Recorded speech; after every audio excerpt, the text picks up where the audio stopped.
Hello guys, welcome back once again in L K coaching classes. एक बार फिर स्वागत है आपका अपने channel L K coaching classes में। आज गाइस मैं आपके लिए ग्रामर का एक नया कंसेप्ट लेकर फिर रिप्रेजेंट हुआ हूं और आज का कंसेप्ट है, जैसा कि मैंने बोर्ड पर राइट कर रखा है, noun and it's kinds of noun, अर्थात संज्ञा और संज्ञा के प्रकार के बारे में। तो गाइस सबसे पहले हम संज्ञा के प्रकार के बारे में जानेंगे कुछ डिफरेंट वे से। बुकों में तो सभी जानते हैं, बुकों में जो अंकित कर रखा है, लेकिन हम इसको एग्जाम्पल के तहत समझने का प्रयास करेंगे। सबसे पहले इसकी परिभाषा के बारे में जान लेते हैं, डेफिनेशन के बारे में जान लेते हैं, व्हाट इज नाउन। तो सबसे पहले गाइस हम नाउन के बारे में जानेंगे कि नाउन क्या होता है। अगर नाउन के बारे में बात करें तो noun is the name of a person,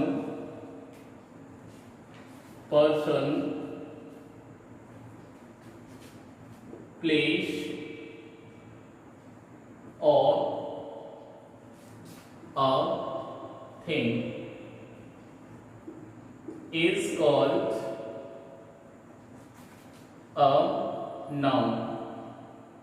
अर्थात गाइस संज्ञा किसी वस्तु, स्थान, प्राणी आदि के नाम को संज्ञा कहते हैं।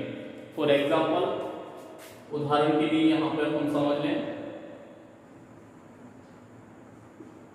फॉर एग्जाम्पल के बारे में बात करें, राम, बुक, लाइन एटसेट्रा, इनको हम संज्ञा कहते हैं। तो चलिए गाइस, ये डेफिनेशंस तो आपको बुकों में भी मिल सकती हैं, लेकिन इसको हम एक एग्जांपल के माध्यम से क्लियर कर लेते हैं। जैसे कि आप रात को जब सो जाते हैं, सुबह मॉर्निंग में जागते हैं, तो मॉर्निंग जागने पर आप देखते हैं आपको अपने आसपास की सारी चीज़ें दिखाई देने लगती हैं। तो गाइस, कभी आपने अनुमान लगाया कि वो चीज़ें आपको अपने बारे में खुद बताती हैं या आप उनको उनके बारे में बताते हैं? तो गाइस इसका सही जवाब है, वो चीज़ें हमें अपने बारे में सेल्फ बताती हैं।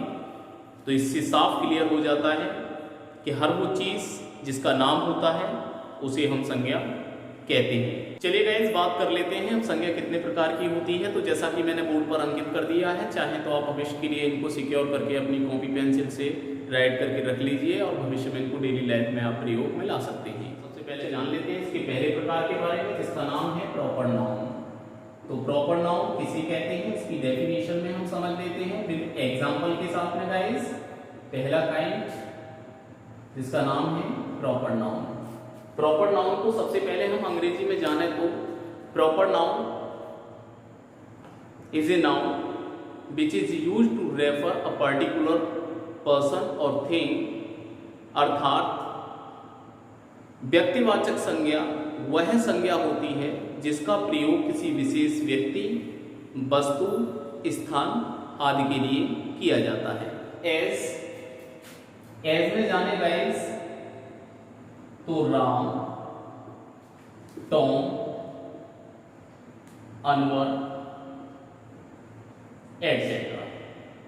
फॉर एग्जाम्पल में इसको समझ लेते हैं हम। फॉर एग्जाम्पल में इसका प्रयोग करें तो Ram is a good boy, अर्थात राम एक अच्छा लड़का है। तो हम बात किसके बारे में कर रहे हैं? राम के बारे में। पार्टिकुलर नेम क्या है इसमें? राम।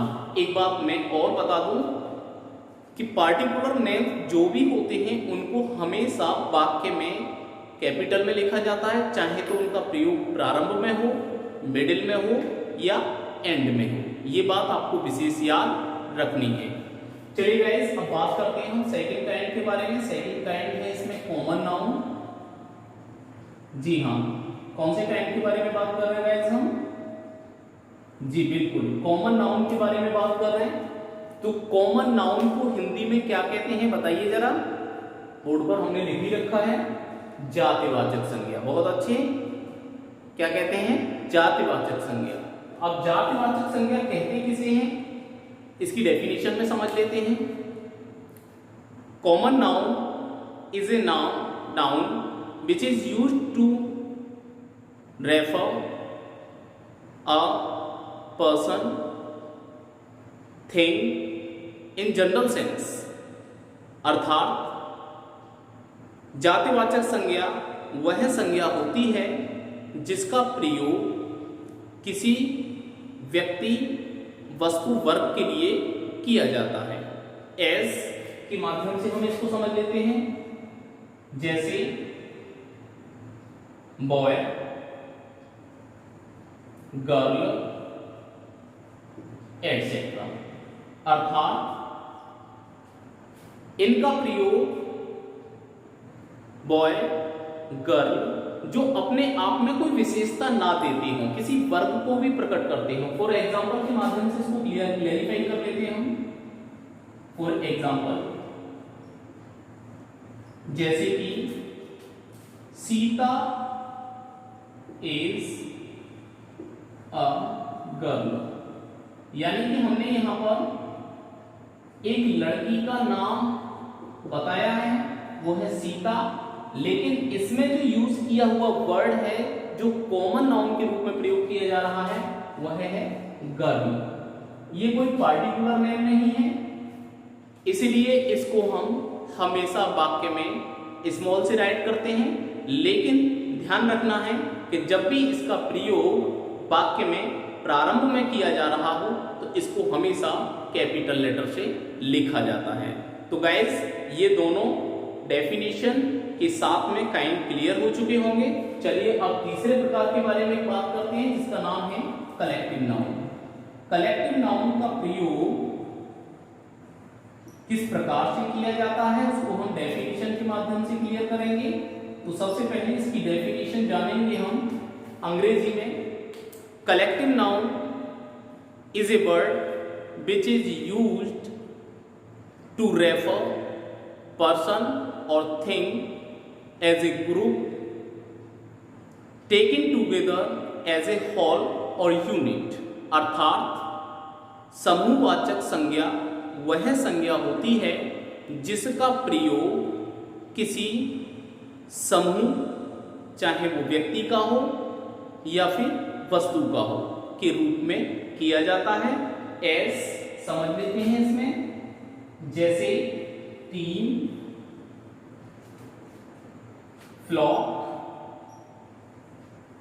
एटसेट्रा। फॉर एग्जाम्पल इसके लिए बात कर लेते हैं। The flock of birds is on the roof. जी हाँ, बिल्कुल, यानी कि पक्षियों का एक झुंड छत पर है। किसका? पक्षियों का एक झुंड छत पर है। तो बिल्कुल गाइस, ये भी क्लियर हो चुका है। चलिए अब बात कर लेते हैं हम चौथे पॉइंट के बारे में। चौथा पॉइंट है हमारा मटेरियल नाउन। मटेरियल नाउन, इसको हम समझेंगे डेफिनेशन के माध्यम से। सबसे पहले इसकी डेफिनेशन को समझ लेते हैं। Material noun is a noun which is used as a metal or substance, the things which are made of, अर्थात पदार्थवाचक संज्ञा वह संज्ञा होती है जिसका प्रयोग किसी धातु के रूप में किया जाता है जिसकी वस्तु बनी होती है। एस के बारे में बात करें तो गोल्ड, सिल्वर एटसेट्रा। उदाहरण के लिए बात करें, the ring is made of gold, अर्थात अंगूठी बनी हुई है किसकी? सोने की बनी हुई है। किसकी बनी हुई है अंगूठी? सोने की। तो इस तरीके से ये एग्जांपल हमारा क्लियर हो जाता है। चलिए बात कर लेते हैं नेक्स्ट काइंड की। नेक्स्ट काइंड में है अवस्थित नाउन। पॉइंट नंबर 5, अवस्थित नाउन, जिसको हम हिंदी में क्या कहते हैं, ये बात तो आपको समझ आ ही गई होगी। अब बात कर लेते हैं इसकी डेफिनेशन के बारे में। क्या है इसकी definition? An abstract noun is a noun which is used to refer the name of a quality, state और एक्शन। अर्थात भाववाचक संज्ञा वह संज्ञा होती है जिसका प्रयोग किसी व्यक्ति के गुण, कार्य और स्थिति को व्यक्त करने के लिए किया जाता है। As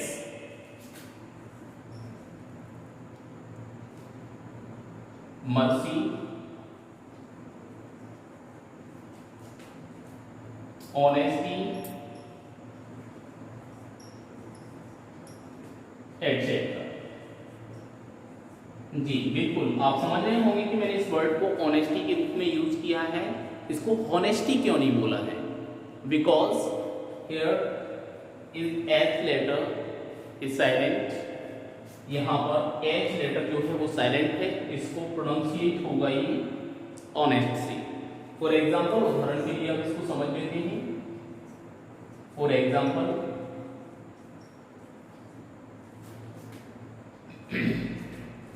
honesty is the best policy.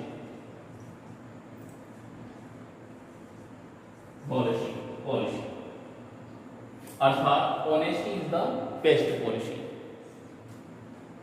ईमानदारी ही सर्वोत्तम गुण है। इसका अर्थ है ईमानदारी ही सर्वोत्तम गुण है। इस तरीके से नाउन के सभी प्रकार हमारे यहाँ समाप्त हो जाते हैं। अदर काइंड्स ऑफ नाउन के बारे में नेक्स्ट वीडियो में हम बात करेंगे।